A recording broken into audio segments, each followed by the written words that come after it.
It has been described as unprecedented in recent times in terms of the dry spell that has hit parts of the country. But what has caused the challenge, and could we have prevented this? And what about government policy measures that they put in place to try and manage the situation? Today on the hot seat for PM Express Business Edition is the Minister of Agric, Dr. Brian Champon, trying to get the understanding about what has been done, what is government doing, and the big question is that are we on the verge of a food crisis? Doc, I appreciate your time so much and thank you for granting us an opportunity to engage you on some of these issues on PM. We've been trying hard to get you over the years. I'm always available. Maybe you didn't try hard enough. Okay, now we've got it. But Doc, at your press conference, you did announce a raft of measures to try and manage the situation. As we speak right now, have those measures kicked in?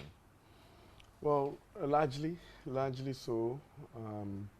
There was a lot of backroom work that was had been commissioned, first at the presidential level, chaired by the president himself, to agree, for government to agree to the measures that we wanted to implement. Then the data collection, which was rapidly done, still ongoing, but at least we have a first set of information, and that is what allowed us to put an initial package together.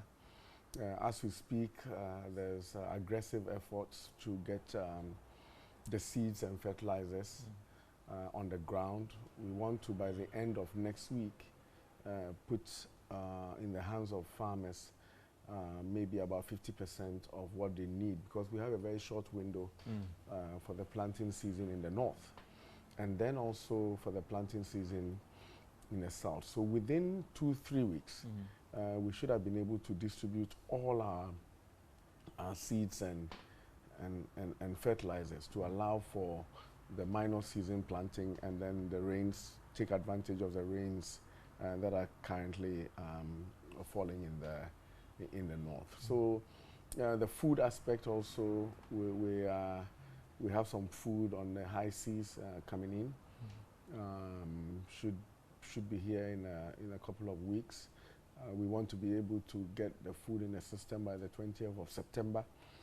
And then the cash transfers, we are working on the modalities, and then the validation is also still ongoing. So largely, we have our hands firmly on the steering, and we believe that we'll be able to implement the interventions successfully so far. If I got you right, you talked about some the makeshift dams or the dugouts, that 19 of them as well. Is that already work in progress, or it is yet to be done? As in the ones that the irrigation that I have, since I have been here. But in the interim, there was, if I got it right during the press conference, there was some announcement about some makeshift dams to try and contain the situation that is being done. No, there's really nothing like that. Okay. I think what we did is, what we did was, at the press conference, was to outline what we had done in 2023 to meet our PFJ targets. You know, what we have tried to do is to take the country on a 5-year journey to food security and resilience. We have shown the country where we are as a nation, what we consume and what we produce. And then we have designed a roadmap year on year, what to do to make sure that we are food secure and resilient. And so we tried to give an account of what we have done in 2023 and give an account of what we have done in 2024 in hoping to achieve our targets. And that did include some irrigation infrastructure that we are working on. What is the data? I know by now all your men on the ground have presented the data to you in terms of the situation on the ground. How bad is the situation on the ground, Honorable? I think if there's a word beyond bad, that's what I would have used. It's terrible, largely because of, one, the number of people that are affected. We're talking about the transition zone. So we have the southern, the transition, and then the savannah. Bono East, OT, and we're talking about Savannah region, Northern region, Upper East, Upper West, and Northern. This area is, the farmers there, they've lost everything, those who planted.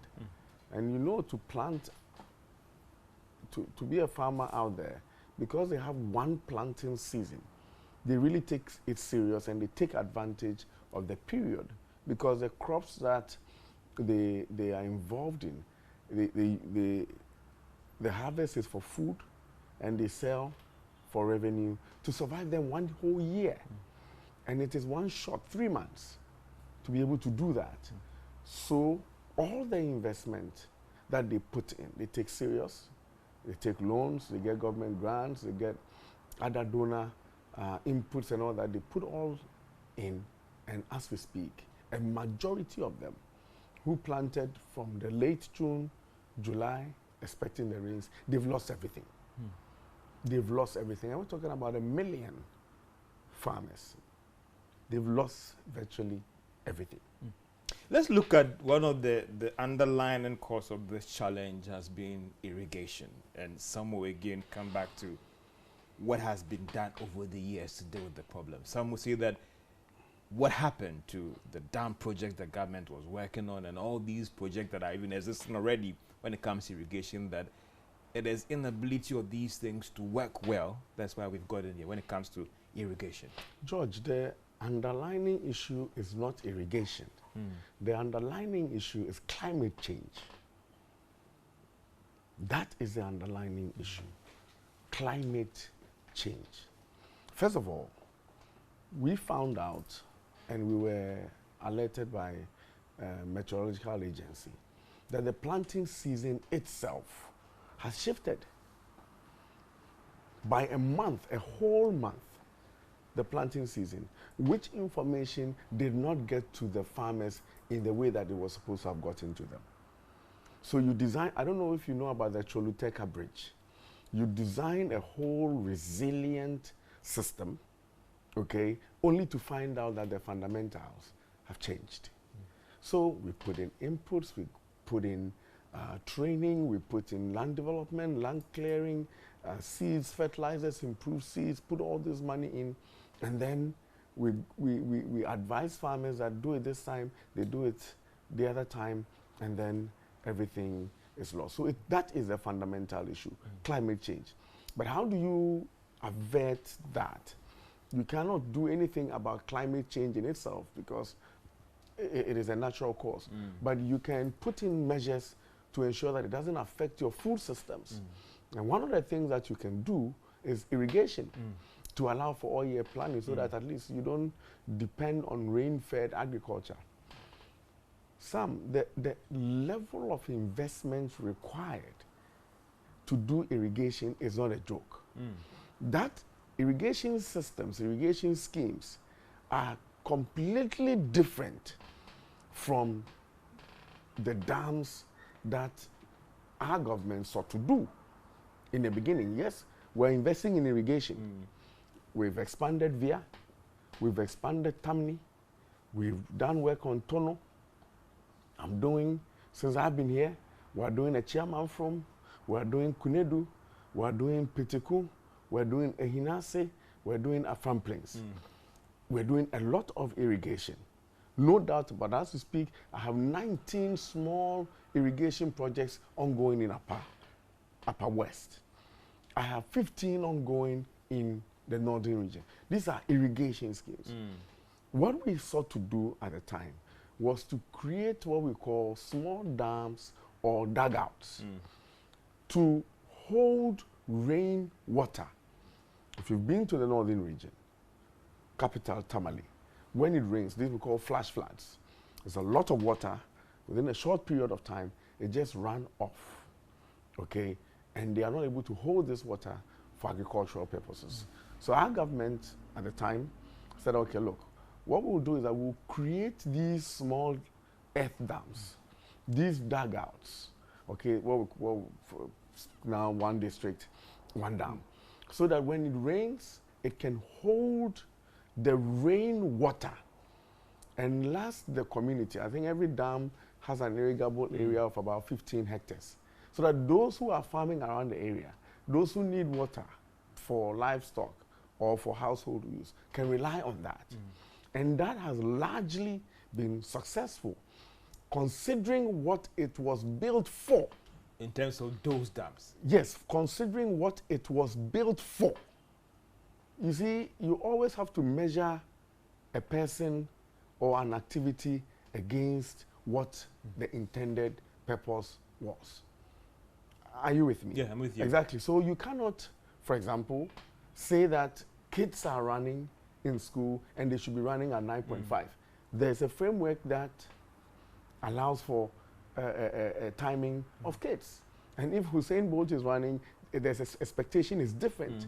The expectations of the small dams, the 574 that we have constructed, was to contain rain water to serve the community and a small irrigable area. Largely, that has been successful. That is why last year, George, that is why last year we had a bumper harvest. Okay, because there was rain, the dams worked. Okay, we had a bumper harvest, and you didn't come here to interview me how successful the dams have been. This year, there have been no rains, okay, and therefore nothing in the dam, and you are here talking about those dams. You see how it is? I'll come back to the argument about the bumper harvest. Hold also, on. yeah. If we're talking about how do we then construct more irrigation schemes, which is taking water from large rivers or large bodies of water into the dams or into a larger irrigable area, okay, so that we can do all year round farming, which is what we are doing, which is what as a nation we have to pursue and understand the level of investment required. I'll give you an example. Kunedu, in Afram Plains region, Afram Plains district, a chairman from Atonsu, Pitiku, Ehinase, these irrigation schemes, and Kumewu, is costing the nation 3 billion Ghana cedis over a 3-year period, because the construction and all that would take 3 years. And 1 billion of my budget this year is taken for those irrigation schemes. And these are just 5 irrigation schemes, giving us about 4,000 hectares of irrigable area. If we took the whole Ghana's budget for 2023, 273 billion, we will not, and put it only in irrigation, we will not be able to achieve 10% of our nation's requirement on irrigation. I'm just trying to create the context of the investment required. That you've done. But Doug, Joy and Multimedia, our CEOs tell us that he measures results. If these investments were well targeted and they are indeed working, some will say that the end result is that we still have a dry spell. Were they well targeted? Was it done right? Are these dams that dug out, are they still effective as we speak right now, Honorable? This morning, did you eat? Yesterday? How about yesterday? I ate last night. Are there queues out there for food? So the systems that we have currently is largely working. The food system that we have is largely working. Those food systems are not prepared for drought conditions, dry spells, and things like that. But Doug, some say that is interesting, Doug. But I'm saying you have to understand where we are coming from. You can't just snap a finger and say that, all of us, your CEO is asking for results, my president is asking for results. Measuring the end results. Absolutely. So the end results are shown that there was nothing there. But that's not true. It's not true. What, you see, you should have asked me first, what were the targets? The targets were to create, when we came in, these 574 dams, it was 0. Interesting. It was 0. When we came in, it was 0. Are you with me? They were 0. And so we have, if you say, okay, you said you were going to build 574, 600 dams. You have built 574. Will you consider that successful? That would be another conversation. And I'm saying, so there's this fixation about the dams, the small dams or dugouts, has not worked. That is why. Because of the end result. But I'm saying that success based on the end But I'm results. saying that you are not using the right metric. Because for what we set out the small dams to do, they have been largely successful to create a proper food systems. Okay? Proper food systems. We need massive investment in irrigation. You and I know what our annual budget is. But not every sector is battling for money. But I'm saying. Yeah. So you get a little and you do a little with what you have. Your boss is asking you for results, end results. I have been interviewed here by big networks or by networks, even Ghanaian networks, and they have come to set up 4 cameras in this office. Your boss has given you 2 cameras. Yeah. And I know this one is not even working. It's working. But I'm saying, private sector. But the people that have come to interview me, so they've come with 6, 7, 8. Yeah, that is Bloomberg and Reuters and the rest. And some Ghanaian organizations, you've come with 1. But these are opposing. So, but I'm saying that your bosses and my bosses and the Ghanaian people have an expectation of a proper food system that will make us secure and resilient. What do? You design the roadmap, okay, over a period. And what I have done since I've been here is to communicate clearly to the Ghanaian people that Ghanaians, this is where we are, okay, this is everything that our food systems is able to produce. This is what we consume. And every year with the allocations in budget that we have and the investment that we are able to make in 5 years, this is what we will be able to do and this is what we will be able to achieve. If by 2028, okay, we have not... No, but I'm saying, that is why during the press briefing, George, you realize that the first thing I did was to give an account of 2023. I gave an account as in what we were able to achieve as against the 2023 targets that we set. And I said that for all the crops, we succeeded except poultry, that we were 15% short. At the end of the 2024, I will also give an account as against the target that we set for 2024, vis-a-vis the investment that we have made. For example, I am doing land development on 15,000 hectares of land. If I succeed in doing that 15,000 hectares of land development, and I put all to maize use, I am supposed to add 175,000 metric tons of maize to our food system. Okay? And so I know that in 2024, this is my investment, this is what I have added to the food system. In 2025, I will do 30,000 hectares of land development. If I put all to maize use, I would have added 324,000 metric tons of maize to our food system. So that is the plan. Even if I wanted to do this year, 30,000 hectares, I can't do it. I don't have the installed capacity to do that. But But what we have to do is to have a plan. Still on the irrigation argument, let's just say some scenarios here. I'm your son. You've taken me to Presbyterian Boys Secondary School. You have done all the investment, giving me good money to spend at school, the best of teachers, investment, fly me holidays to go abroad and back. In SSS 3, I go and write exams, and I have F in chains. Then there are questions about the end result here, and I still want to bring in the irrigation and the dam scenario that if we've sunk in even about $10 billion into it, the end result is that we still don't have an all-year round plan to plan, and the drought spell is causing these problems too. George, questions about our dams and questions about George, this is our state of food security. You see, you have to let Ghanaians know that you're actually my son and you attended PSEC. We were in the same school. So, but I left way before you came. So that one Ghanaians should know. But George, you see, I have a lady that I picked from a village in my constituency called Ataniata. One day I was driving through the town and I saw her. I called her and said, well, JSS, at the time, JSS 3. BEC, they write 8 papers. George, in that school, they only teach 6 subjects. So by the time she goes into the class, 2 of them she has gathered F, no problems at all. Because nobody has taught her on those papers. And then the other 6 subjects is only one teacher that is teaching her everything.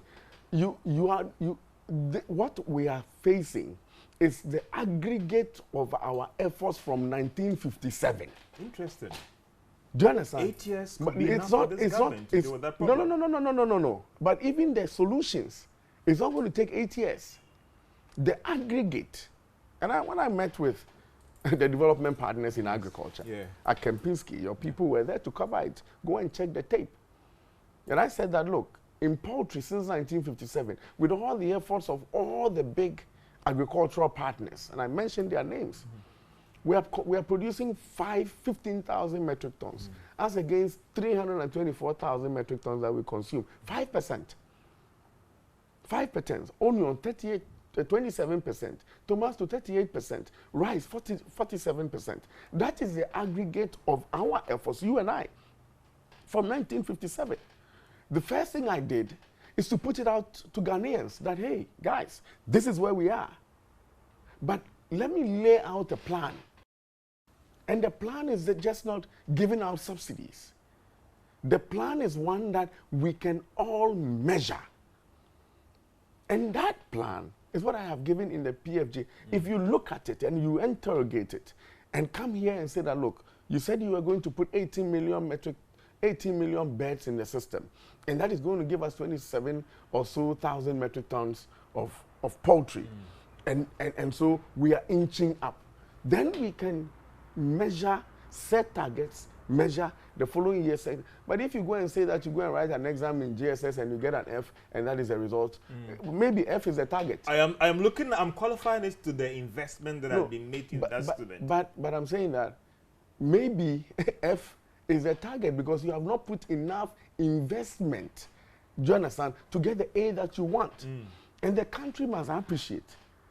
So you think that we've not done enough when it comes to investing in this space to ensure that we have an all year round system so that any farmer can plant and the failure of our irrigation system. When we came in. And also the dam system that we're supposed to have put in place. George, when we came in, we didn't have 574 dams. But still there's a challenge now. No, but I'm saying it would have been worse now if those dams were not there.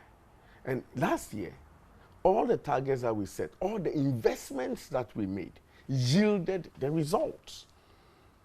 And you should be proud of yourself that we set targets last year and we met them. And one of the contributing factors were those dams. Maize last year dropped from 450 per 50 kg bag to 145, 150. Farmers everywhere were complaining that the price of maize was too low. We had to go back into the market, okay, and start mopping up maize to bring the price up so that these farmers can get some money. So it told us that we are on the right course. Now, we've been faced with a dry spell. Will that derail the investments that we're making? Will that derail the course of our food systems planning? Temporarily. And for how long? For 3 months. For 3 months. We'll be back on course. But knowing what we know now, this dry spell, for example, next year, when we have a dry spell, we would not have a challenge of this magnitude on our hands to deal with. Why? Because we are now setting up the Ghana Agriculture and Agribusiness Platform, enrolling all farmers, and we should be able to send them voice notes with instructions. Now we just send them an advisory, okay? We just send them an advisory, and they decide that they won't read the advisory, or they don't understand the advisory. Okay, if you give me a note in French that I should run out of this office now, and it is in French, okay, by the time the accident, I'll still be sitting here. So we need to give it to them in the language that they will understand. That plant on the 20th of August in Dagbani, in Twi, in Ga, in whatever language that they will understand. And those are the systems that we are putting in place. Now, the crop calendar, as defined by us, and the weather calendar, so to speak, okay, is being merged thanks to a program here that we have called the Food Systems Resilience Program funded by the World Bank. We've integrated that, And we will be able to communicate to farmers and give them direct instructions based on their location. So that at least if the farming season is supposed to start in August, people won't plant in July as they did this year. Okay, so we are putting systems in place. We are putting irrigation infrastructure in place. We are doing a lot of land development so that we will have it. In addition to that, we are creating storage for the first time. We are building a 60,000 metric ton silo funded by the government of Ghana, costing us almost $70 million. And that will be the first. And when would that be ready? We should be ready in about 12 months. Next okay? year. Well, it should be. We had zero. Now you have in one location, okay, 60,000 metric ton silo, grain silo. And that silo is for our strategic reserve. I'll be coming back to get more details on our reserves. This is PM Express Business Edition, engaging the Minister of Agri, Dr. Barney Jampon, as we assess the food security situation in Ghana and whether we've put in place the right measures to ensure that we don't get on that verge of a crisis. Be right back after this break. Welcome back to PM Express Business Edition, engaging the Minister of Agri, Dr. Barney Jampon, as we assess Ghana's food security situation and whether we've put in place the right structures to ensure that we don't get to the crisis that we are all dreaded. So, Honorable, with all these measures that you put in place, have you given any clear timelines that by this date or by this period, at least we should restore us to the previous situation, or things should stabilize? Are there any clear timelines here? Yes. First of all, we should be able to give all the inputs to farmers by the 15th of next month. Both the northern sector, basically throughout the country. By the 15th of next month, we want to be able to give that input. So what have we done? The local input dealers have some stocks.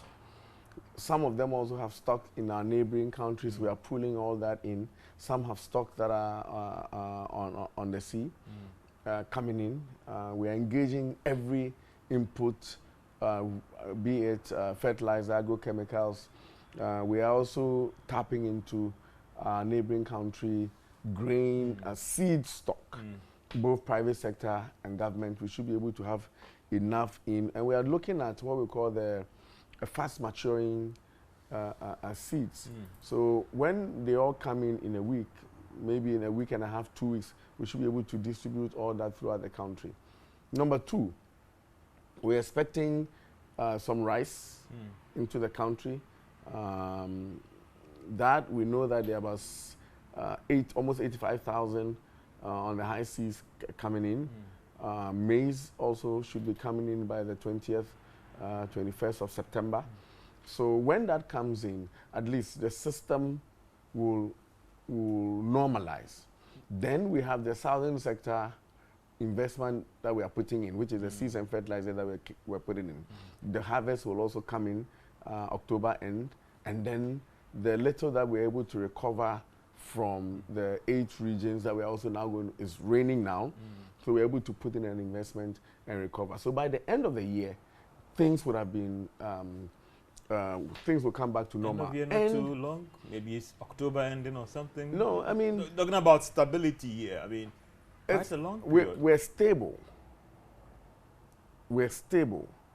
What we are talking about, everything that we're saying, except for the loss that the farmers have made. They've made huge losses in the investments that we're talking about. Everything else that we're talking about is something that is going to happen in the future. Unfortunately for me, that future is September and October.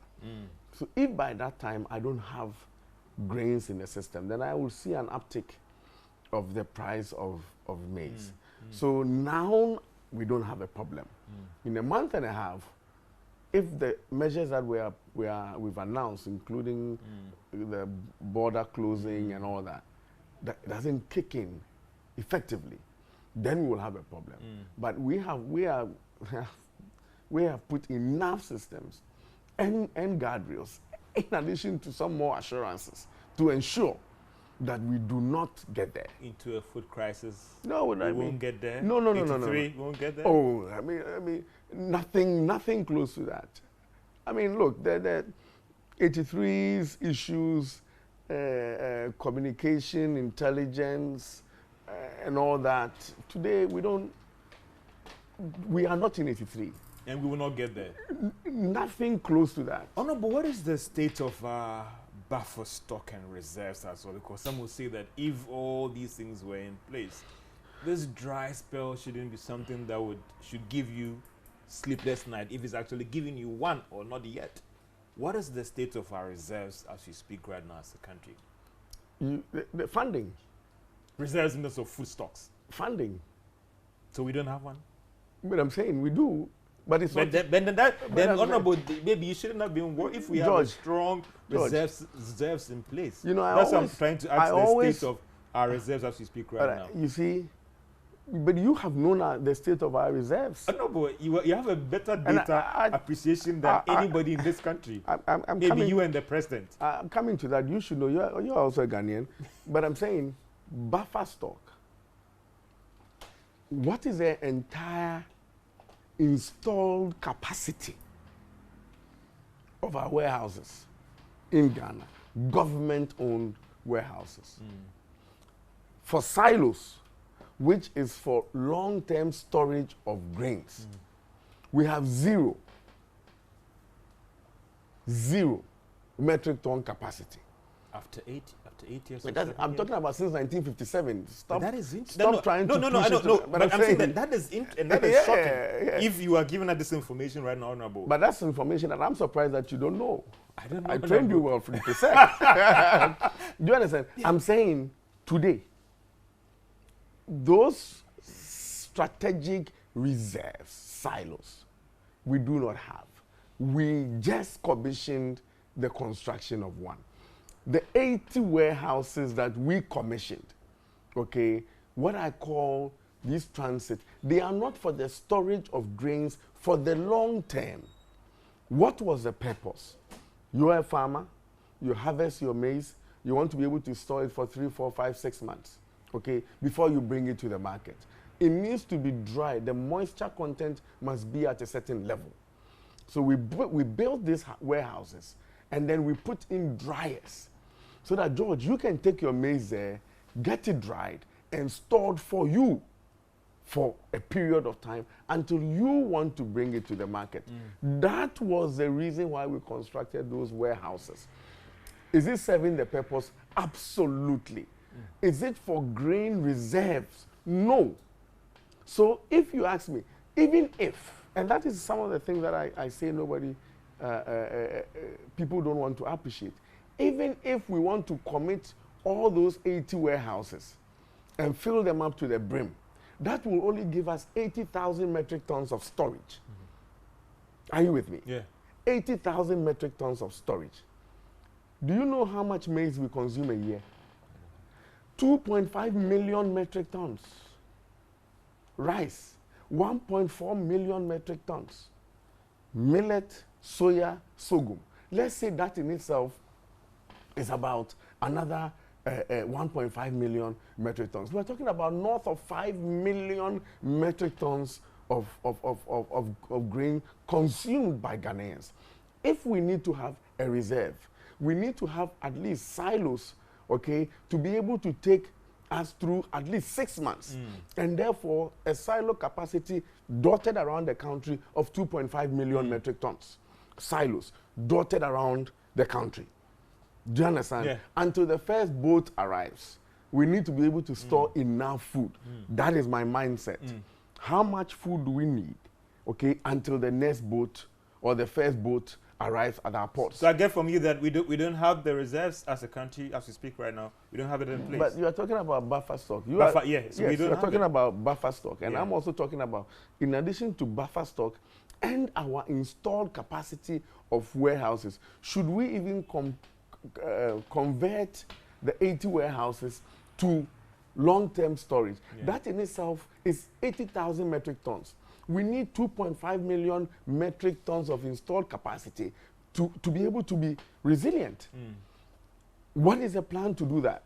I am putting in 60,000 metric tons. So I'm trying to paint a picture that our country's food system, okay, is being re-engineered to ensure that we are food secure and resilient.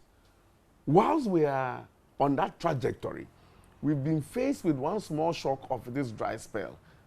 We will overcome. It's not a problem.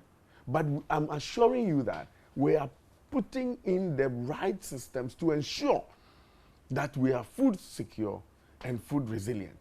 And look, having these ad hoc programs by successive governments without proper planning of our food systems is not going to take us anywhere. And I'm not going to be part of that history. Operation this, operation that, operation this. Those are short-term measures to deal with the problem. I'm not going to be part of that. I want to build systems that will take us a long way. Honorable, I appreciate your personal commitment, but again, it raises questions about the whole system. It's even before you got in trying to correct these things, that it means that those things were not there. And then it falls back again on the government as well, because we thought that a lot was being done for this sector. Yes, absolutely. PFJ 1, PFJ 2, and we are still having food situation as we speak right now. Even if you have PFJ 10, okay, it depends what you... Agri sector's contribution to GDP has moved to about significant 6% just in recent times. Yes. That is a fact. So it means that the PFJ has worked. But PFJ working to building a solid reserves and buffer stock. The PFJ has gotten us fed. We have not had queues. He's gotten us fed. You cannot deny that fact. But what about the buffer stock? Look at you. You look well fed. But I'm saying that. So George, I mean, you cannot just shoot up the bar and then all of a sudden say that scale it. It doesn't work like that. Where are we coming from? When we came in 2017, we said, nope, the food situation is terrible. Contribution to food, agriculture GDP was low. Let's put in a system that at least you stabilize the patient. The first thing you do is that you stabilize the patient. Then you can start therapy, and then you can start training the patient to be able to deliver more. That is what PFJ 1 did. PFJ 2 has come to scale up, okay, and now move into food security and food resilience. And that is what responsible governments do. And that is what you and I agreed, planned, and commissioned under PFJ. And I'm saying that largely, George, largely, we have been successful. Some of the farmers don't share this view with you about the successfulness of PFJ 1 and 2. I don't subscribe to those kinds of farmers. I'm saying that, that's what I'm saying that some. I'm not saying that all the farmers. There are 3 million. That on record. But I'm saying there are 3 million farmers. Yeah. There are 3 million farmers. So when you say some, what number are you talking about? So that we can put it in context. Honorable, 2 or 5. A lot was done for these programs to make sure that we are food sufficient, build a strong reserves and all that. But if you look at our current situation that we have right now, doesn't it raise questions about how these policies were implemented? It was a good thought out, well planned since maybe the past 8 years. But I've told you that this government has gotten the nation fed in the last 8 years. It should feed into our reserves and buffer stock. But I'm saying, yes, you fed me. I agree. Yes. What about our reserves and buffer stock? No, but you cannot do. I've told you that you stabilize a patient. Okay, that largely PFJ 1 has done. You agree that this program has actually worked? Is successful? I mean, not every metric was achieved. Of course, I'm not saying that there was a perfect. So there was a problem with the program. But what isn't perfect? You came here, you turned some of your lights were not working, but you came here.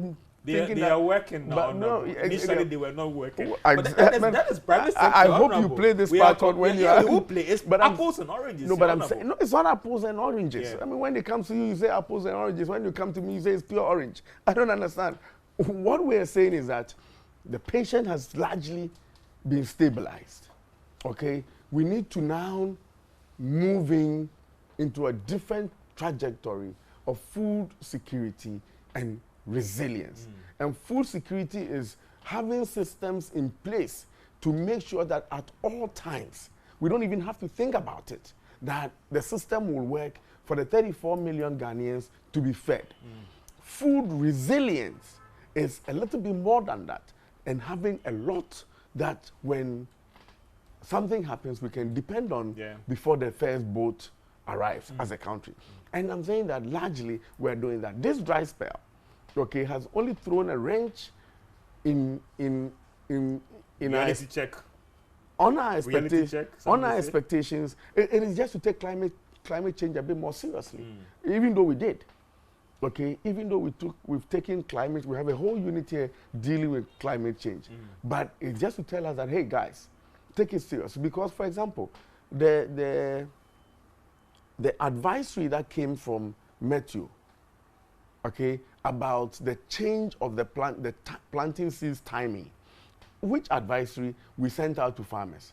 I'm going out into that. I said that it looks like the advisory came in French. You know, I'm going out in the country and I'm asking farmers,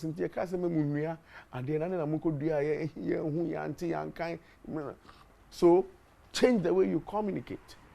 Take it a little bit more, take it more seriously, okay, and relay the information to your delivering unit, which is the farmers, and make sure that they are doing the right thing at the right time. And I'm confident, I'm very confident that with the PFJ2, the targets that we are setting year on year, and the background infrastructure that we are putting in place, we should be able to get there proudly as a nation.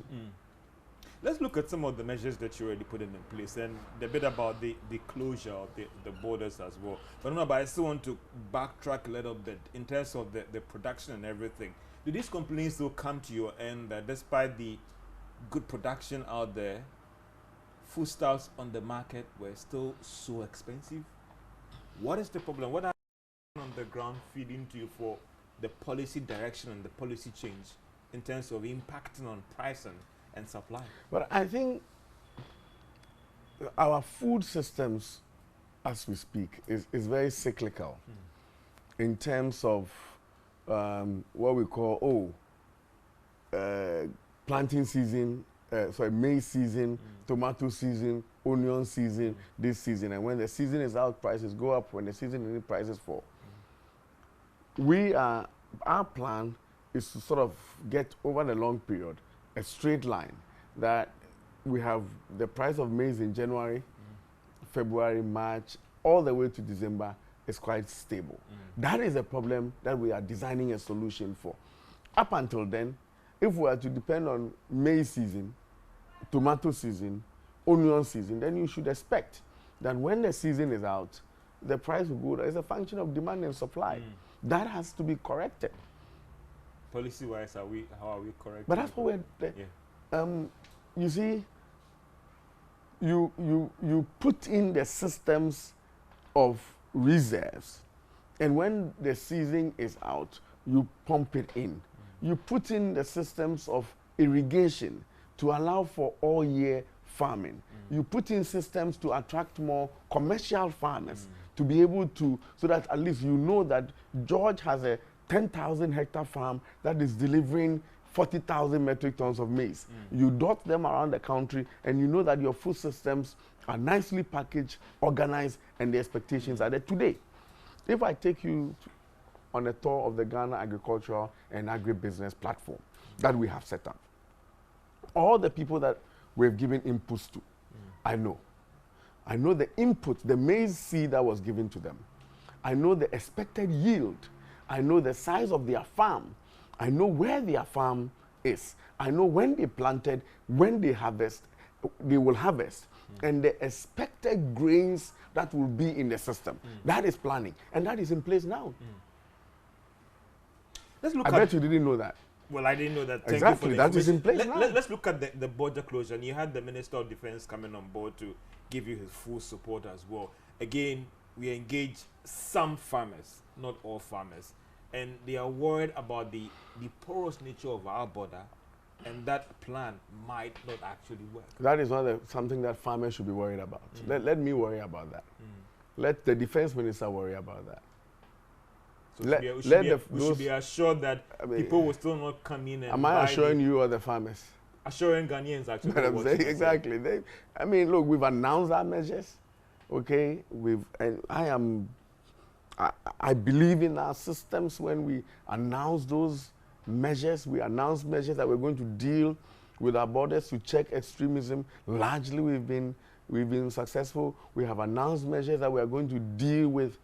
Nobody should try to export our grains. We should believe in our own system. Because they think it happened before. Who is they? The farmers? Some of them thought that it's happened before. And doing that, and even these neighbors who come in and buy our food. I don't think that farmers are worried about that. Okay. I think that Ghanaians want that system to work, not farmers. And the promise from you is that it is going to work. I believe in it. Let's look at compensation. Is it help me educate me a little bit? Is it an acre that will go for the 1,000 Ghana? A hectare. A hectare. 2.5 acres. That will go a hectare is 2.5 acres. There are some who think that it is not enough. If they look at the investment that they've made, 1,000 Ghana cedis is nothing for them. What is government doing about it? George, it is a package of relief.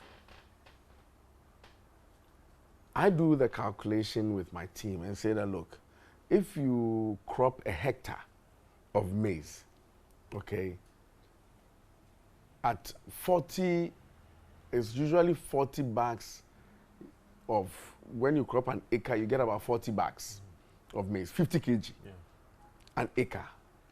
You get about 40 bags. So 2.5 acres, that's about 100 bags, conservatively. Now, that 100 bags, if you sell at about 200, 250, you get about 25,000 Ghana cedis. You need about 30% of that as investment into crop. So we are looking at about, 7 to 10,000 Ghana cedis. So let's say a farmer has lost 10,000 Ghana cedis of investment, 10,000 per hectare. I'm saying that I'm going to give you all the seeds that you require to replant. So everything that you lost in terms of maize seed, improved maize seed, and fertilizer, I'm going to give it to you. That in itself, okay, it's about 4,000 Ghana cedis per acre. Is that correct? About 4,000 per acre.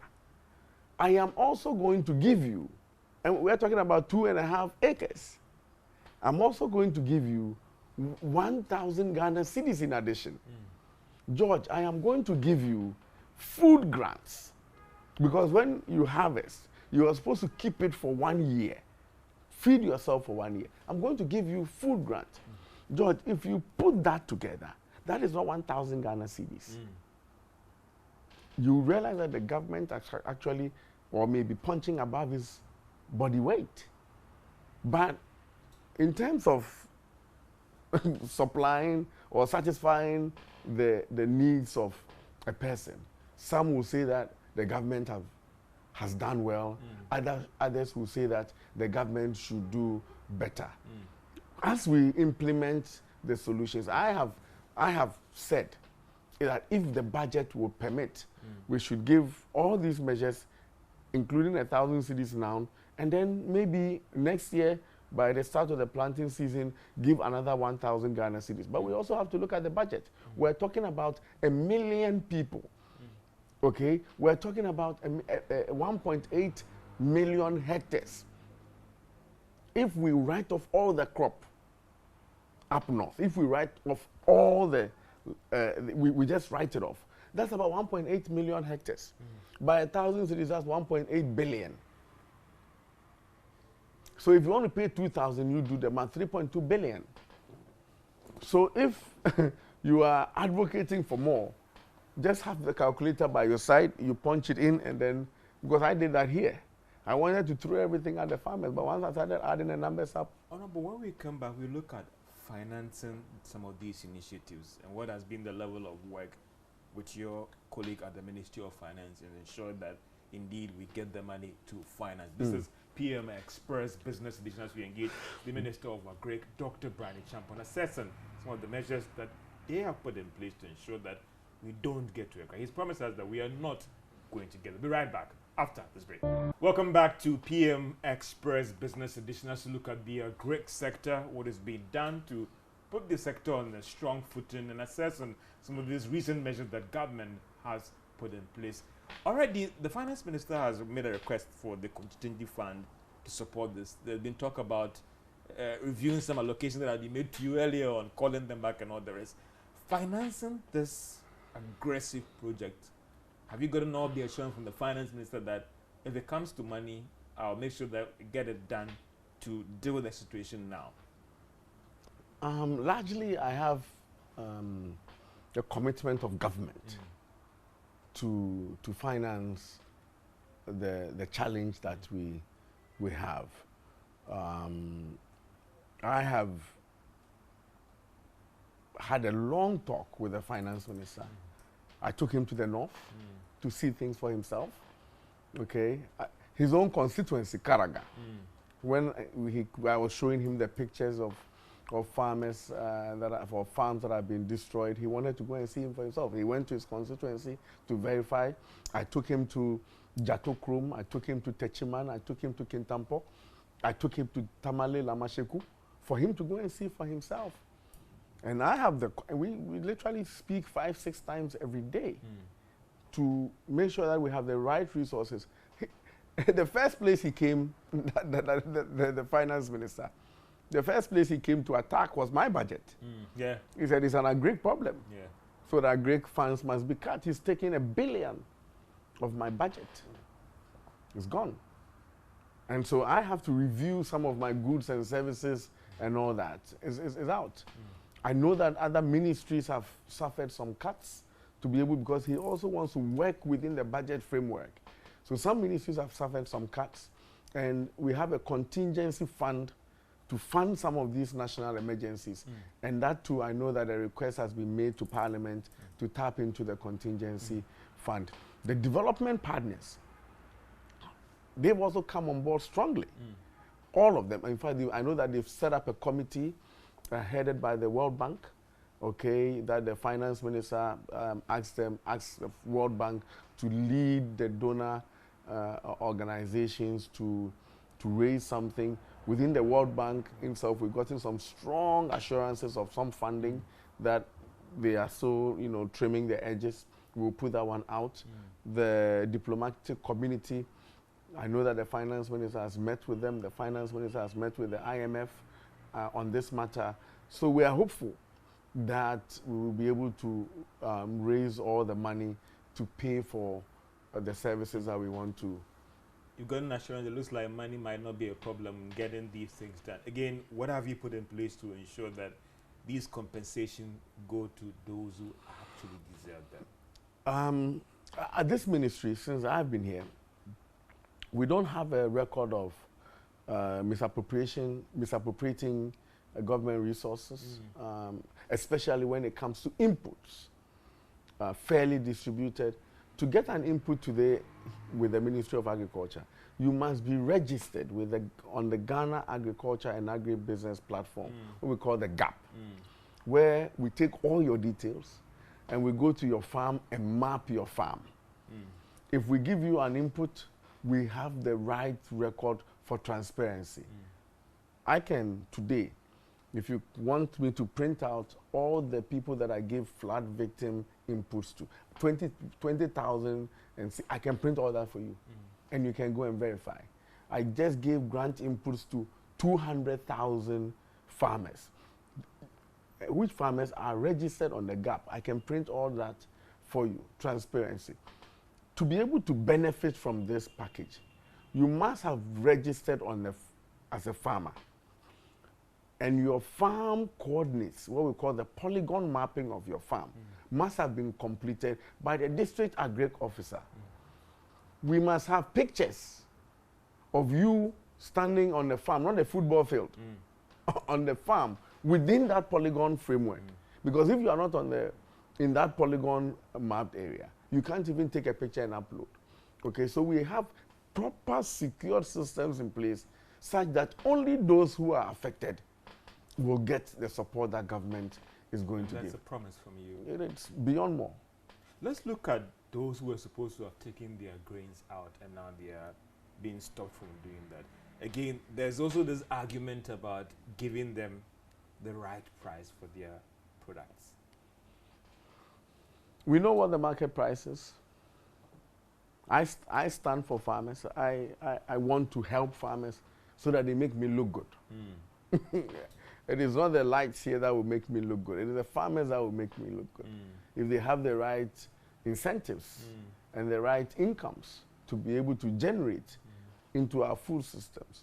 So I don't think that we're going to come out with what we call, I think they have a name for it, I've forgotten, to go and take the farmer's produce and pay. They'll get the right price. Absolutely. That is an assurance. No, because the argument or against not them taking out is that government would definitely not pay us the right price. We have invested in these farm production and all the rest. We've taken bank loans and all the rest.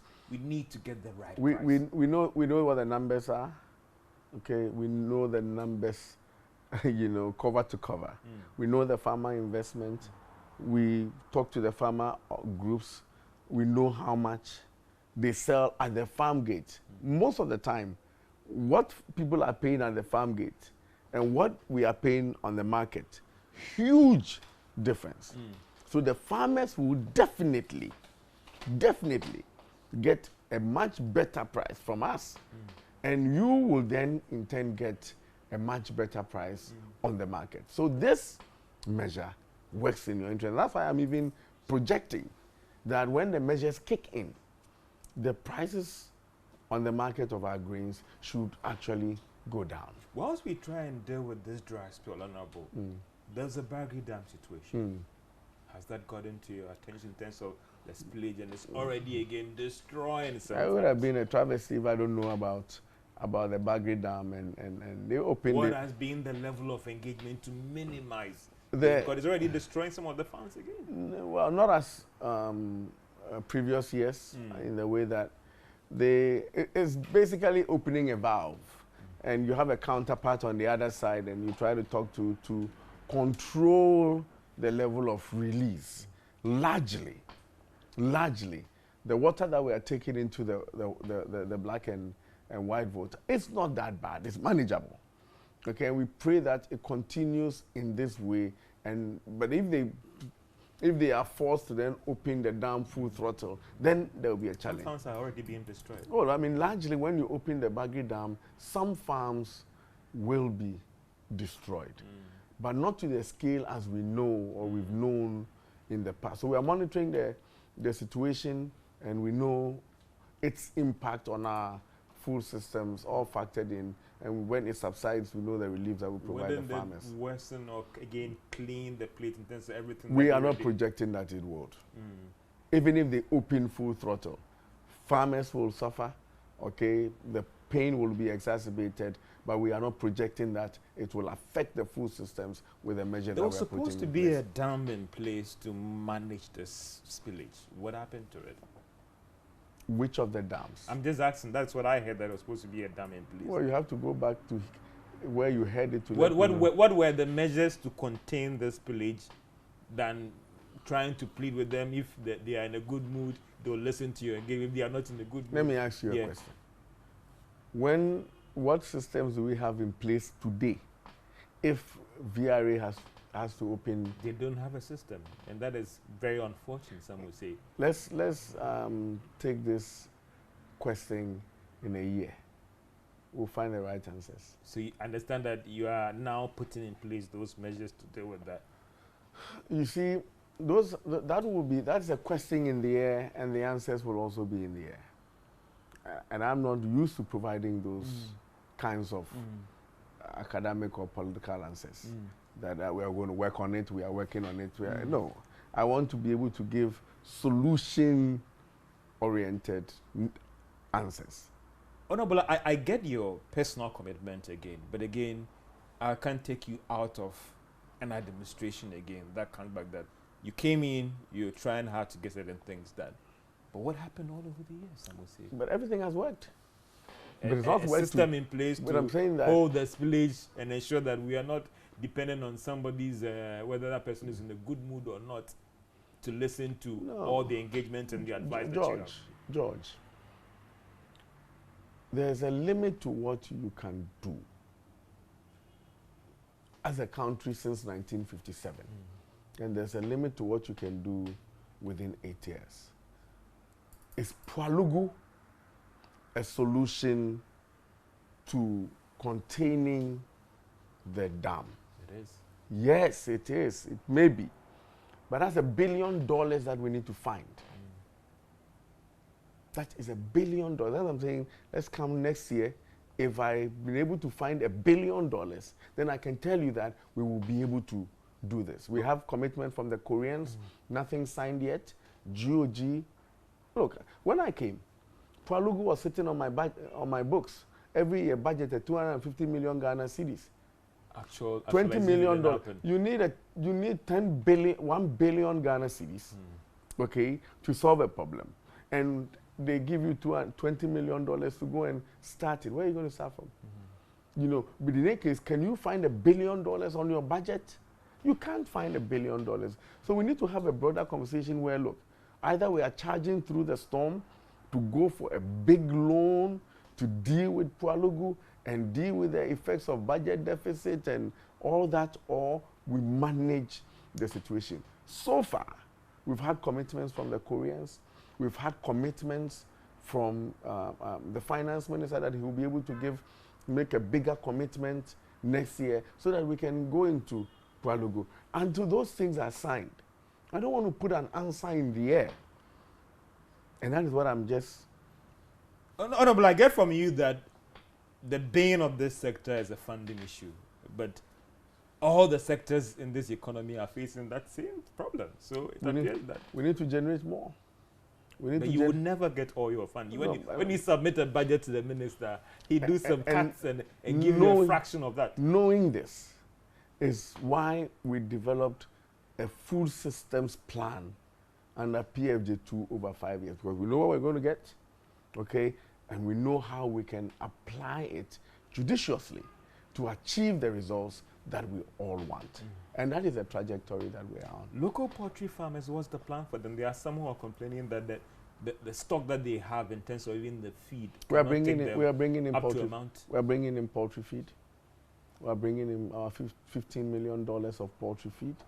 We are bringing in poultry feed. We also, under the poultry intensification project, we have some day-old chicks, vaccines and feed that we are going to give poultry. Under our original Ministry of Agri budget, we have money that we have actually procured vaccines and feed that we are going to give poultry farmers. So we should be able to hold the systems. They rely on maize. We are bringing maize in under 2 different programs, the FSRP project, the MOFA budget. We have enough safeguards to be able to get the poultry industry What going. is the plan for the local rice farmers? They have been always complaining. Now they're even afraid that now that they're even going to import rice to build the reserves. It appears now you are going into commodity details because you just did poultry. Now you are into rice. Before you know, you are going to maize, pepper, and all those things. Yeah. But I think that we have a plan for the agri sector, and we are following the plan. We announced our targets and our achievements for 2023. We've announced our targets for 2024. The dry spell is going to cause some shocks in those in us achieving those targets. But we will be very, very sincere with Ghanaians at the end of the year and put out what we were able to achieve and how the dry spell impacted those numbers. We'll be very, very sincere with Ghanaians because I want Ghanaians to follow that plan and get us all food secure and resilient. I know that the Cocoa Board is under your sector now, and the minister sought to clarify for us the final about the cocoa syndication. It means that as far as your ministry is concerned, we will do the syndication and bring in the money to help purchase the bean for next season. Look, the measure that the CEO announced, okay, which is what we call the uncollateral. We have uncollateralized sales and we have the syndicated committed sales. It has always been about a 70-30 mix. 70 syndication, about 30 uncollateralized. I think the strategy is for us to be able to tap more onto the spot market, okay, increase the uncollateralized portion so that you can get a lot of benefit on the spot market and then also pass those benefits to the market and also do a lower number in the syndication. That is largely the strategy, and it's a good one because we started off the year 2,800, cocoa went to 10,000, but we had already committed at 2,800, so couldn't take advantage of the windfall. But if you have more transactions on the uncollateralized area, then you can benefit from such windfalls. And so, yes, we will do syndication as the finance minister mentioned, but the idea is to do more uncollateralized to tap into when the prices really go up. And the sector's problem as well, is it being worked on, the production issues, the issues about compensation as well and all those things? No, we don't have, we have issues and all that. We have challenges in the sector largely last year because of El Nino. Yeah. Galamsey is a problem, it's a big problem. for the industry. Production numbers are going down, but we did a rehabilitation program and brought on board about 50,000 hectares of cocoa lands. We have put in $200 million under the Tree Crops Development Agency to help revive the industry. It's a tree crop. It takes time, but the sector is not going to collapse. There's a lot of politics around cocoa that, you know, obfuscates in the minds of people or exaggerates the challenges that the organization is facing. It's not perfect. The sector is struggling, I must say. Oh, I mean, not on its knees, as people want us to believe. I mean, the whole world, everybody is struggling. So, but Cocoa Board is doing okay. It can do better. And everything that we are doing in the retooling of Cocoa Board, I'm very, very confident that it will yield results. If it wouldn't, I wouldn't ask the tree crops to put in $200 million. PBC, what's the plan for them to turn around? Well, we have put in, they're in debt, which debt we inherited, okay? And it's ballooned, causing Cocoa Board to lose confidence in that organization because the banks have taken them to court. And they will garnish any money that Cocoa Board puts in them. So government has put out 66 million Ghana cedis to be paid to the banks and allow PBC to take money from Cocoa Board and then buy cocoa from cocoa farmers, get money, pay its workers, and pay its bankers. The fear at the time was that if the banks don't back off, even the money that Cocoa Board gives them, the banks will swallow the money. And government wasn't prepared to do that until the banks had been settled. And we have gotten there. The finance minister has signed a 66 million Ghana cedis to PBC. They should be back on their feet working. Honorable, looking at everything that government has done for this sector, the policy measures and all the rest, will you rate our current situation as a success, or there's still more work to be done? But I will choose more work to be done, because if there's nothing to do tomorrow, I won't come to work. So, of course, more work to be done. George, I did mention to you that it will take us about 5 years to get to food security levels. PFJ 3? And maybe, no, I'm saying under 2, it will take us 5 years for us to get to food security levels. And maybe a couple more years for us to be very, very resilient. But we must stay the course, be commitment with the financing that we are projecting, okay, for the ministry, and we should be able to feed this country no problem. Honorable, I appreciate your time so much. This has been Dr. Brian Champon. He's the Minister of Agric, assessing some of the measures that they put in place to put the food situation on a strong footing and ensure that we don't get to that verge of a crisis. Honorable, we'll be coming back, be watching this space and be coming back to you to see how things have worked and whether they worked well or it's a misfunction of policy. You know, George, I'll tell you something. When I was at PSEC, I was a dining hall prefect. And one announcement that I used to make is no food is leaving the hall. You remember? Yes, I do. No food. So when I stood at the Ministry of Information and I was announcing that no food is leaving the country, I had to pinch myself. Are you still in PSEC or something like that? You know? But you think that will not happen, that people will then smuggle stuff away? No, we'll deal with it. We will deal with it. I mean, we have the experience from Presec how to deal with people who try to smuggle food out. We'll deal with I'll it. be watching this space and I'll be coming back to this. Has been PM Express Business Edition, engaging the Minister of Agric to get his thoughts on what is being done to ensure that we don't get to 1983. He says it's a no. Well, we'll see. Time will tell whether we'll get there or not. This is PM Express Business Edition. Have a great day.